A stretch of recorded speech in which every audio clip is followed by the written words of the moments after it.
Olá, meu querido irmão, minha querida irmã, sejam bem-vindos. Você está na sintonia certa, Rádio JC Iguaçucê, a rádio da família. E eu te convido a ficar conosco até às 15 horas, em mais um programa católico Conhecendo a Igreja com Márcia Cândido. A cada sábado, uma nova catequese trazendo para você o conhecimento. Aqui você aprende bem mais sobre a nossa igreja. E nunca deixe, meus irmãos, Deus fora de suas vidas, de suas decisões. Ele está sempre pronto para nos ajudar. E deixou a Bíblia para que pudéssemos ser guiados por ela. 14 horas em Iguaçucê, e o nosso programa Conhecendo a Igreja traz como tema a Igreja no Evangelho segundo Marcos. Invoquemos então a Santíssima Trindade para se fazer presente. Em nome do Pai, do Filho e do Espírito Santo. Amém. Vinde, Espírito Santo, enchei os corações dos vossos fiéis e acendei neles o fogo do vosso amor. Enviai, Senhor, o vosso Espírito, e tudo será criado, e renovareis a face da terra. Oremos, ó Deus, que instruíste os corações dos vossos fiéis com as luzes do Espírito Santo. Fazer que apreciemos retamente todas as coisas segundo o mesmo Espírito e gozemos sempre de suas divinas consolações por Jesus Cristo, nosso Senhor. Amém. Não saia daí, meu querido ouvinte, continue ligadinho na nossa programação. Programa Conhecendo a Igreja, hoje com o tema A Igreja no Evangelho segundo Marcos. Temos como base para o programa de hoje texto tirado do site Biblioteca Católica, Bíblia Sagrada e do livro Iniciação à Vida Cristã, da Paulinas. Marcos apresenta o seguimento de Jesus ou discipulado como um real aprendizado em etapas que correspondem às etapas do conhecimento de Jesus. É um caminho longo, pedagógico, pela via do serviço, do sofrimento e da plena aceitação da cruz. A vida e o destino dos discípulos não é diferente da vida e do destino de Jesus, seu mestre e Senhor. A iniciativa do chamado é exclusividade de Jesus. Marcos capítulo 3, versículo do 13 ao 19. Jesus passa, vê, chama e se interessa por anunciar e concretizar o reino de Deus por meio de colaboradores, aos quais dedicará a formação pela convivência. Marcos, Mateus, Lucas e João são poucos os nomes que possuem o título de evangelista. Muitas vezes até vemos pessoas no início do caminho catequético acharem que os 4 evangelistas faziam parte dos 12 apóstolos. Assim como Lucas, Marcos não fez parte dos 12. Mas isso não diminui sua importância, uma vez que conviveu de perto com o príncipe dos apóstolos e com o apóstolo dos gentios, Pedro e Paulo.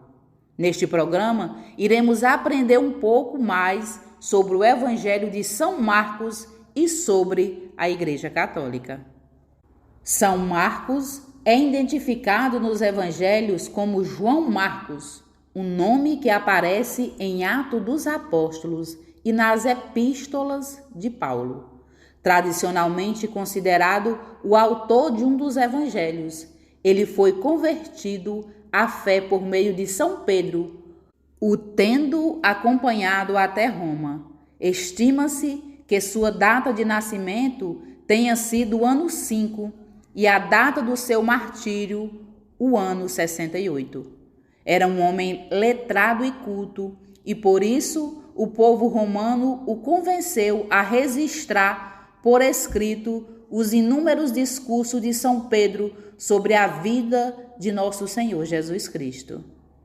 O dia de São Marcos é celebrado em 25 de abril pela Igreja Católica. Data essa que, de acordo com a tradição, representa o dia de seu martírio. Como São Lucas, São Marcos não era um dos 12, porém foi muito próximo de São Pedro, motivo pelo qual ouviu não só de uma testemunha ocular, mas do primeiro Papa da Igreja, todos os ensinamentos e eventos pertinentes para conhecermos o mistério da salvação. Ele é mencionado na Bíblia no Atos dos Apóstolos. Dando-se conta da situação, foi à casa de Maria, a mãe de João, chamado Marcos. São Marcos também teve uma estreita relação com São Pedro, considerado por alguns como seu discípulo. Devido ao seu conhecimento da língua grega, serviu de intérprete e tradutor. Ao escrever o Evangelho, em cada página trazia a tal ponto a marca de São Pedro, que por algum tempo costumavam chamá-lo de o Evangelho de Pedro. O Evangelho de São Marcos é o mais antigo dos canônicos. Ele é chamado de Evangelho querigmático, pois representa o primeiro anúncio cristão da morte e ressurreição de Jesus. Ele serve de referência para os evangelizadores e lembra os já evangelizados da Boa Nova que conheceram.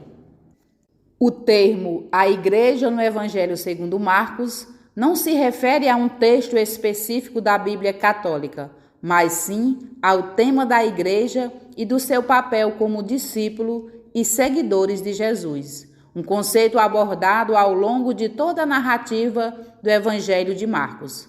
O Evangelho enfatiza a necessidade e os leitores aceitarem Jesus como o Messias e o Reino de Deus, continuando a sua missão através da própria vida e seguindo o convite a encontrar o ressuscitado. Princípio do Evangelho de Jesus Cristo, Filho de Deus. Marcos 1:1. O relato do Evangelho de Marcos se inicia com uma proposta de felicidade. É um novo começo marcado por um anúncio alegre e esperançoso. A boa nova é de Jesus Cristo, o Filho de Deus. Ele proclama a proximidade do reino. Cumpriu-se o tempo e o reino de Deus está próximo. Arrependei-vos e credes no Evangelho. Marcos capítulo 1, versículo 15. Jesus, com sua vida e prática, realizou o reino de Deus, abrindo espaço de vida para os pobres e marginalizados. Porém, não compreendido pelos poderosos do seu tempo, foi perseguido e morto. A morte de Jesus foi um choque para os que esperavam que ele fosse um Messias poderoso e provocou a fuga de seus seguidores e seguidoras. Mas, aos poucos, as pessoas que tinham experimentado uma vida nova com Jesus começaram a se reunir em pequenos núcleos que recordavam sua prática e ensinamentos à luz do Antigo Testamento. Assim, as primeiras comunidades cristãs compreenderam que Jesus era o servo sofredor. O Filho do Homem deve sofrer muito, ser rejeitado pelos anciãos, pelos chefes dos sacerdotes e pelos escribas, ser morto e depois de 3 dias ressuscitar. Marcos no capítulo 8, versículo 31. Isaías no 42, do 1 ao 9. No meio da febre messiânica de um rei poderoso que viria para destruir os dominadores e instaurar o reino de Deus, a comunidade cristã teve dificuldade de manter e pregar Jesus como Messias servo. No século I, a dominação romana, com seus impostos abusivos e o sistema religioso de Jerusalém, tornaram-se insustentáveis. A realidade ia de mal a pior. Na Palestina, a repressão das autoridades contra as revoltas populares era violenta, um verdadeiro massacre, e muitos grupos de judeus foram dizimados. A população foi deixada à própria sorte. Nesse contexto, renasceu o nacionalismo judaico, à espera de um Messias rei. O Evangelho de Marcos foi escrito entre os anos 65 e 70 depois de Cristo. A mão de ferro do império foi ainda mais pesada para os judeus e os cristãos. Em Roma, a comunidade cristã sofreu a perseguição de Nero.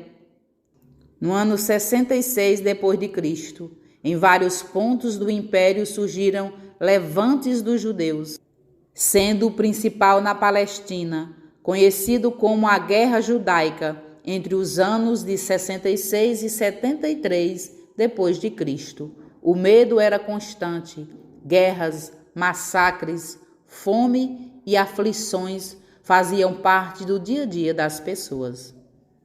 Situando o Evangelho de Marcos.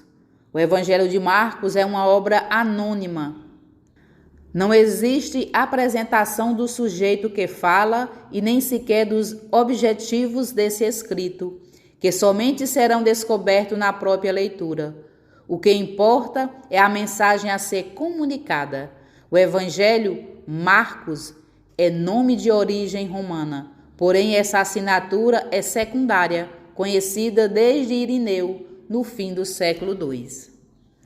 Em relação à origem do Evangelho de Marcos, alguns afirmam que foi em Roma, logo após o martírio de Pedro, em 64 ou 67. Outros a situam na Síria. Atualmente, os estudiosos acreditam que esse escrito tenha surgido na Galileia, hipótese que se apoia no fato dessa região ser o principal local da atividade missionária de Jesus. Algumas informações que fortalecem essa teoria, por exemplo, a atividade de Jesus no Evangelho de Marcos, na maior parte de sua missão, Jesus atua na Galileia e nos seus arredores. O autor conhece as tensões existentes na Palestina e entre os diversos grupos e regiões. Para ele, os adversários de Jesus na Galileia vêm de Jerusalém. Marcos, capítulo 3, versículo 22, capítulo 7, versículo 1. Ele sabe que a Palestina e as regiões limítrofes não estão habitadas somente por judeus. Marcos, capítulo 7, versículo do 24 ao 25.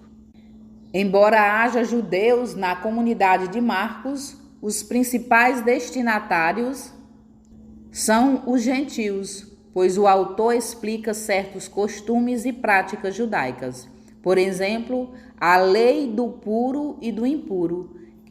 Você pode ler isso em Marcos, no capítulo 7, versículo do 1 ao 23, como também o uso de termos aramaicos em sua tradução em momentos-chave da narrativa. Com base nessas informações, acreditamos que o Evangelho de Marcos foi escrito na região da Galileia, destinados às comunidades localizadas na região da Síria, de Tiro e da Decápolis.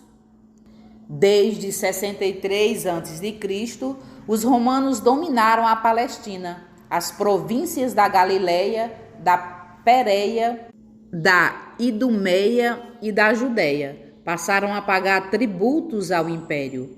O povo passou a ser violentamente explorado por meio da cobrança abusiva de impostos e do monopólio do comércio. Essa situação gerou muitas revoltas, principalmente na Galileia. Qualquer revolta dentro do império era terminantemente sufocada por meio de forte aparato repressor. A região de Israel representava apenas 1% do território romano e havia 8% das tropas do exército romano acompanhadas na região. Várias cidades da Galileia foram incendiadas e destruídas, e suas populações foram vendidas como escravas ou mortas. Em torno do ano 40 a.C., por sua fidelidade às políticas de paz de Augusto, Herodes Magno foi reconhecido como rei dos judeus, exercendo o governo de forma tirânica e opressora. Seguindo o exemplo do imperador Augusto, Herodes reconstruiu várias cidades. Por exemplo, o lugar da Samaria, a antiga capital do norte. Fundou Sebaste, tradução grega de Augusto, onde havia um grande teatro e um templo dedicado ao imperador. Herodes gastou enormes quantias com as construções da cidade de Jerusalém, principalmente com o templo, totalmente reconstruído, uma reforma que terminou pouco tempo antes da Guerra Judaica, no ano de 66 a 73 a.C. Deveria ser uma construção suntuosa, pois sua beleza e esplendor permaneciam no imaginário das primeiras comunidades cristãs. Marcos capítulo 13, versículo do 1 ao 2, Mateus 24, 1 e Lucas 21, do 5 ao 7. Os sistemas de fiscalização de impostos, constituído por Herodes e seus partidários, era muito rígido. O povo tinha de pagar aos romanos o imposto sobre 25% das colheitas, o pedágio para a circulação de pessoas e mercadorias e dedicar um tempo de trabalho forçado para as tropas. Além do sistema de cobrança dos romanos, existiam os impostos do templo, o imposto pessoal estipulado em um denário, o equivalente à diária de um trabalhador. Os vários dízimos, como por exemplo das colheitas, a parte destinada aos pobres, e a cada 7 anos o produto referente a um ano de trabalho. Nesse caldeirão de opressão surgiram muitos focos de revolta, porém o controle de Herodes Magno era muito rígido e os protestos eram sufocados. Após sua morte, a Palestina foi dividida em 3 regiões ou províncias. Herodes Antipas, 4 a.C. a 39 d.C. Ficou como retarca da Galileia e da Pérea, ou Transjordânia do Sul. Filipe assumiu a Transjordânia do Norte e Arquelau ficou com a Judeia e a Samaria. Na tentativa de agradar ao povo judeu e ao Império Romano, Herodes Antipas empreendeu grandes construções conforme os padrões helenísticos, como a reconstrução de Séforis e a fundação da cidade de Tiberíades em 19 d.C., transformando-a em capital de sua província. A maioria da população de Tiberíades era constituída de gentios de diversas regiões. Aí se falava o grego, o aramaico e o latim. Na cidade havia teatros, banhos públicos e estádios. Estava situada entre o Mar da Galileia e a cidade de Cesareia, no Mediterrâneo.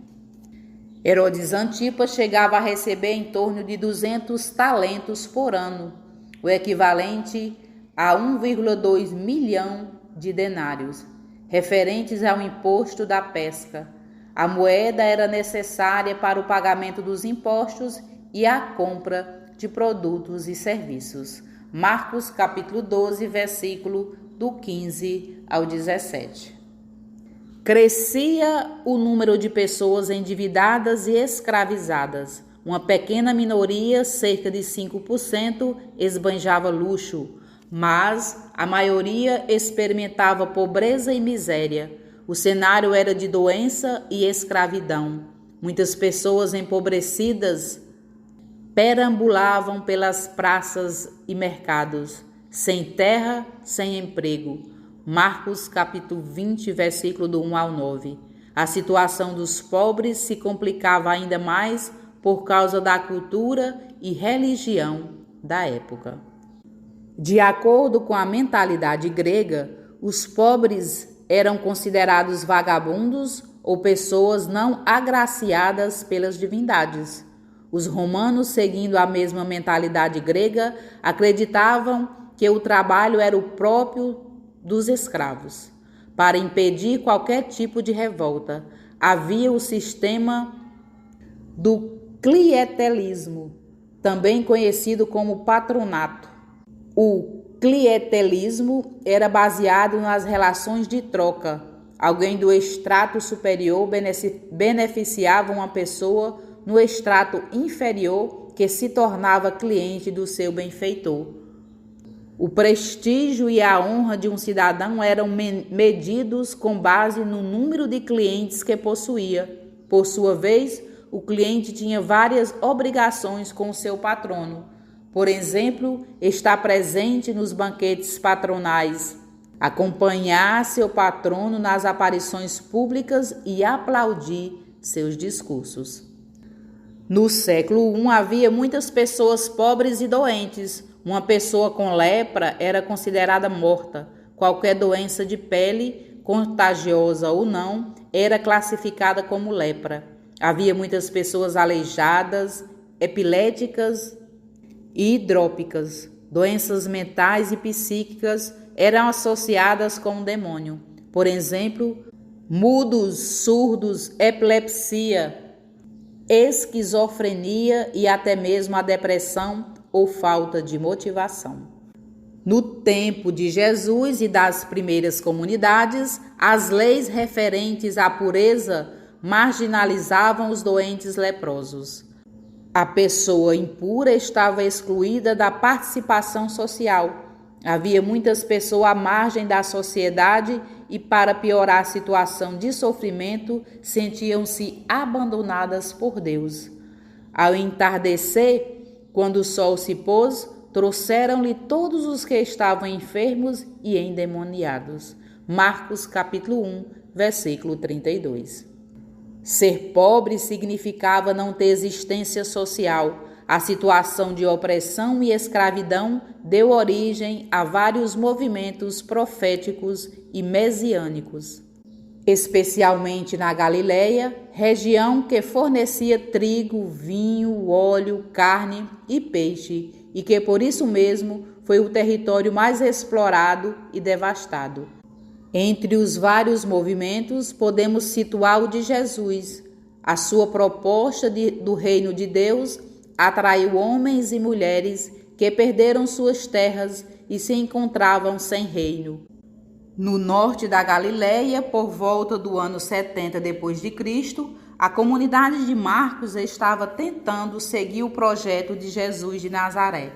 Além dos conflitos externos, como a violência, a fome e os apelos dos movimentos nacionalistas, com o messianismo do rei, internamente a comunidade enfrentava conflitos. Não obstante das dificuldades, a comunidade de Marcos procurava resgatar e seguir o projeto de Jesus de Nazaré, apresentando Jesus como Messias, servos e as condições para segui-lo. Entrar nesse discipulado exige deixar as redes e ter disposição para aprender de Jesus estratégias para a concretização do reino de Deus. Estamos de volta desse pequeno intervalo e lembrando que logo mais às 15 horas tem Hora da Misericórdia com o Padre Reginaldo Manzotti.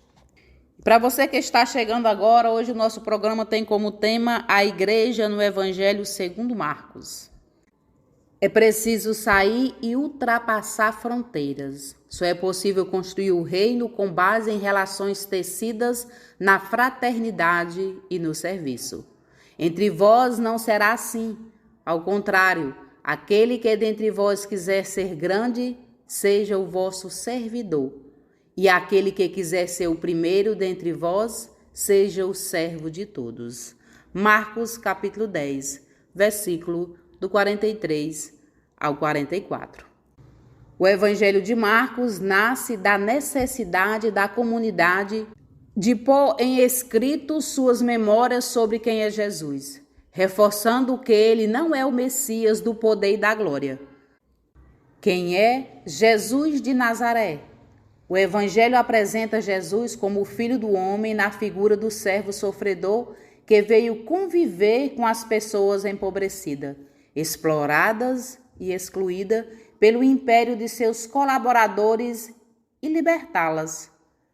Proclamou o reino de Deus a todas as pessoas, independentemente da etnia, da classe social do gênero e da religião. A sua fidelidade ao projeto do reino da justiça e da fraternidade o levou a um confronto com os poderosos do seu tempo e, consequentemente, à cruz. Mas Deus o ressuscitou. O Filho do Homem não veio para ser servido, mas para servir e dar sua vida em resgate de muitos. Marcos, capítulo 10, versículo 45. O seguimento de Jesus. Esse evangelho apresenta mulheres e homens que seguem Jesus desde a Galileia até Jerusalém, convivendo e aprendendo com ele.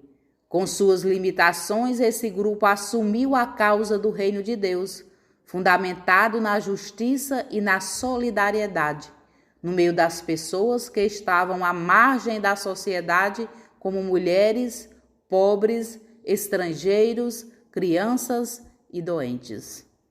Marcos, capítulo 1, versículo 31. Seguir Jesus implica assumir o mesmo caminho seu, como servo sofredor. Se alguém quiser vir a mim, negue-se a si mesmo, tome a sua cruz e siga-me, pois aquele que quiser salvar sua vida, irá perdê-la. Mas o que perder sua vida por causa de mim e do evangelho, a salvará. Com efeito, que aproveita ao homem ganhar o mundo inteiro e arruinar sua própria vida? Marcos, no capítulo 8, versículo do 34 ao 36. Há diversas propostas de estrutura para o Evangelho de Marcos. Para uma visão de conjunto, optamos pela divisão em 3 partes, seguindo o ministério de Jesus na Galileia e nos seus arredores. Depois, a caminhada para Jerusalém e, por fim, os últimos acontecimentos em Jerusalém. A atividade de Jesus na Galileia e nas regiões vizinhas. Nesta época, temos a formação da comunidade que se encontra com Jesus sempre em uma casa. A comunidade enfrenta vários problemas externos e internos, a saber, fome, doenças, individualismo, preconceito e especialmente a tentação de seguir o Messias como o Rei poderoso. Marcos, no capítulo 1, 34. Essa parte termina com a cura do cego de Betsaída, Marcos 8, 22 e 26, indicando que a comunidade precisa abrir os olhos para compreender que Jesus é o Messias servo. A viagem para Jerusalém a partir da Galileia é um caminho para compreender e aprofundar Jesus como servo sofredor com os 3 anúncios da paixão. Marcos 8, 31, 33. É uma catequese sobre o seguimento de Jesus na vida cotidiana da comunidade. Ao anunciar o caminho da cruz, Jesus combate e corrige os discípulos que aspiram o poder e privilégios, atribuindo que transpareçam na figura do Messias poderoso como Davi. Os versículos finais apresentam a cura do cego Bartimeu, que joga o manto, gesto que significa abandonar a visão messiânica de rei e seguir Jesus no caminho da cruz. Marcos capítulo 10, versículo 46 a 52. O mistério de Jesus em Jerusalém, com a sua paixão, morte e ressurreição. A prática libertadora de Jesus está em conflito com os poderes do mundo. Por isso, ele é condenado à morte como subversivo. Mas Deus não abandona o justo. Sabedoria 2:18. E o ressuscita. Salmo 22. Essa parte termina com a ordem de voltar para a Galileia, o local onde Jesus começou sua prática libertadora e onde exerceu por mais tempo essa atividade. Como terminar um evangelho com o medo e o silêncio? Os versículos finais foram acrescentados depois e constituem uma síntese dos relatos das aparições de Jesus ressuscitado. Na origem, o evangelho era uma obra sem conclusão. Ela está em aberto e depende de que a pessoa que lê dê a sua resposta. É preciso ter coragem para voltar à Galileia. O Evangelho de Marcos termina com uma ordem e o medo como resposta. Não vos espanteis, procurai Jesus de Nazaré, o crucificado. Ressuscitou, não está aqui.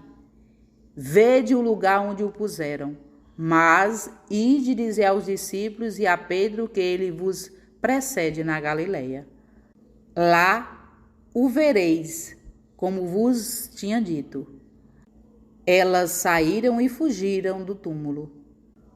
Pois um temor e um estupor se apossaram delas, e nada contaram a ninguém, pois tinham medo. Marcos 16, 6, 7.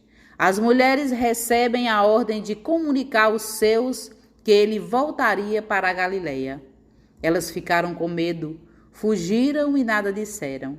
É preciso afastar-se de Jerusalém, lugar do centro do poder, e voltar para a Galileia, o lugar onde tudo começou.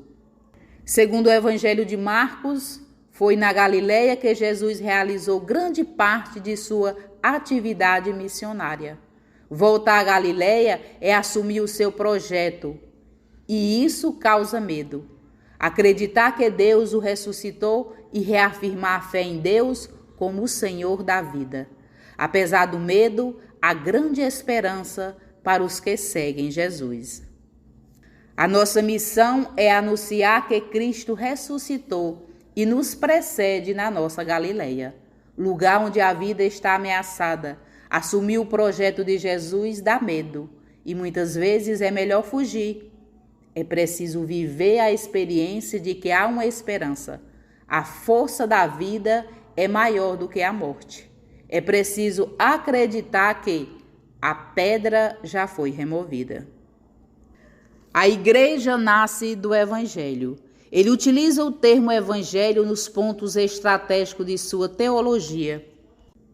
O Evangelho é Jesus Cristo que vem e provoca a decisão para seguir o seu caminho. O que aconteceu com Pedro é a figura do que acontecerá com todo homem e com toda a igreja. De fato, o Evangelho prepara e provoca a confissão de Pedro. Marcos, capítulo 8, versículo 27. Esta, porém, não é uma simples afirmação teórica e ortodoxa. É o compromisso para uma nova prática. Ela consiste em aceitar o paradoxo do caminho da cruz como única maneira para se viver a vida do reino de Deus. Assim, é pelo Evangelho que se percebe a continuidade entre o Jesus da história e o ressuscitado. E é por aí também que se equaciona a relação entre a igreja e o reino. Tudo converge para o Evangelho que faz surgir um caminho novo para os homens que se comprometem com Jesus Cristo. Marcos, capítulo 8, versículo 35.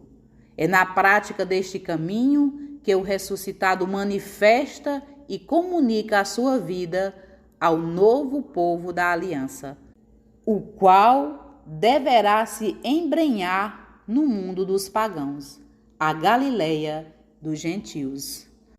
Marcos 16, 7. Mateus capítulo 4, versículo do 12 ao 17. O Evangelho é Jesus Cristo. Esta realidade se desvenda na fé que o acolhe como Filho do Homem que vem. Marcos 14, 62. A sua vinda é um julgamento que se realiza no ato da fé. O povo, simbolizado pelo templo, passa por uma crise, e a fé entre os pagãos abre uma possibilidade nova. Marcos 15, do 38 ao 39. O Evangelho proclama, pois, a vinda de Cristo como um julgamento sobre o antigo povo da aliança. As palavras e os gestos de Jesus o manifestam como o servo de Deus, cuja prática o revela como o Filho do Homem, ou o definitivo juiz da história. Marcos 10, 45. Assim, o Evangelho manifesta a verdade sobre a antiga aliança, liberta os homens do antigo sistema da pureza ritual, da lei e do ritual do templo. O véu do templo se rasga e é preciso andar com uma vestimenta inteiramente nova, pois esta novidade provoca sempre uma crise que faz abandonar o velho e reviver o novo. Mas o Evangelho é também um apelo que provoca e permite viver da gratuidade do reino de Deus. Este apelo, que é um dom, se expande da pessoa e da ação de Jesus, que se revela como força centrípeta que reúne a todos. Pedro, Tiago, João, os 12, os discípulos, a multidão e os homens que vêm de todos os lados. Uma tal convocação deve ser acolhida na fé. Esta faz penetrar no segredo de Jesus. É preciso vencer a dúvida, a incompreensão, a falta de discernimento. Jesus interroga e provoca a fé. A missão de Jesus é apresentada como o caminho definitivo, anunciado pelo profeta dos exilados. Marcos capítulo 1, versículo do 1 ao 3.